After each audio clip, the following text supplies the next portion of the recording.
त्यावेळेस मंत्री महोदय अश्विनीजी वैष्णव साहेब यांनी देखील खूप चांगला प्रतिसाद दिला।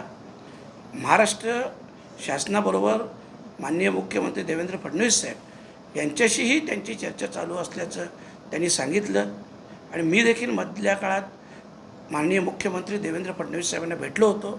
त्यांनी देखील कारण हा जो प्रोजेक्ट आहे मुरबाड रेल्वेचा याचा खर्च हा महाराष्ट्र शासन अर्धा करणार आहे आणि अर्धा केंद्र सरकार करणार आहे आणि म्हणून दोघांचीही मंजुरी येणे आवश्यक होतं आणि आता हे अंतिम टप्प्यात आलेलं आहे।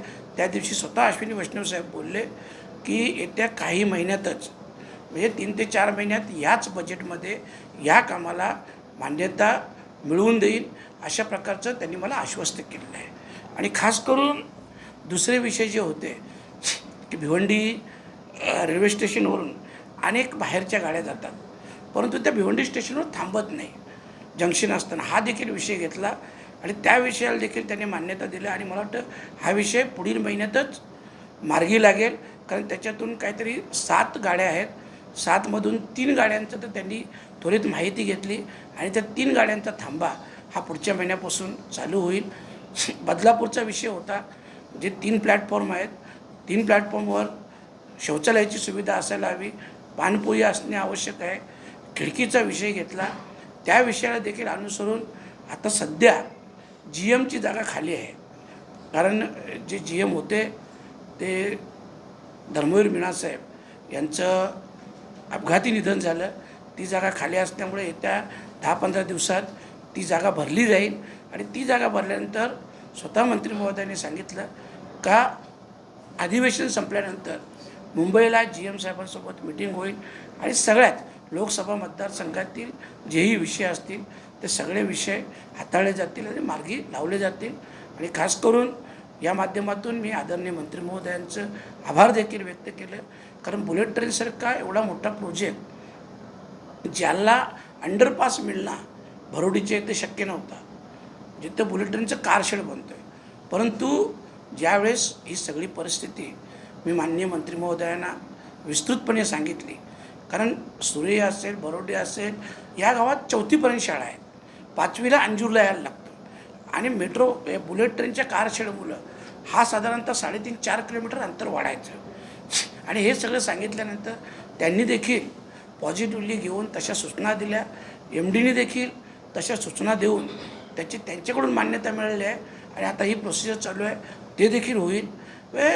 बऱ्याच गोष्टी डोंगरालीचा एक अंडरपासचा विषय होता, तो मंजूर आहे परंतु चालू करण्यासाठी मान्यता नव्हती, ती देखील त्या दिवशी माझ्यासमोर माननीय मंत्री महोदयांनी सही केली।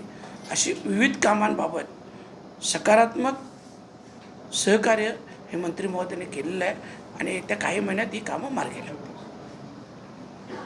मुरबाड रेल्वेसाठी 1400 कोटींचा खर्च अतिरिक्त येणार त्याबद्दल काय आश्वासन केलं?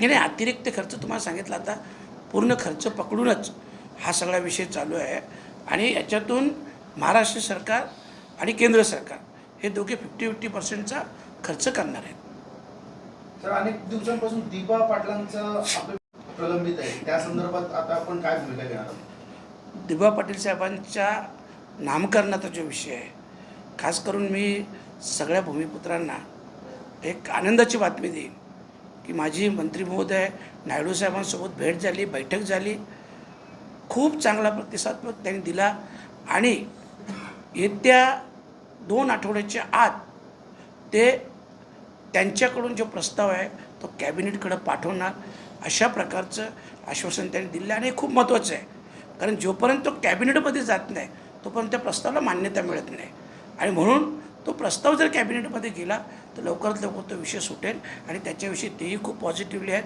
त्याच्याविषयी मुख्यमंत्री देवेंद्र फडणवीस साहेब देखील पॉझिटिव्ह आहेत, त्यांच्याशी देखील त्यांनी चर्चा केली आणि दोघांनीही सकारात्मक भूमिका घेतल्यामुळं तो देखील विषय लवकरात लवकर सुटेल आणि एवढ्या वर्षाची जी भूमिपुत्रांची मागणी होती, जी प्रतीक्षा होती, ती लवकरात लवकर संपेल आणि खरंच म्हणजे माननीय मंत्री महोदय नायडू साहेब असतील किंवा मुख्यमंत्री साहेब असतील, दोघांची मी या माध्यमातून आभार व्यक्त करतो।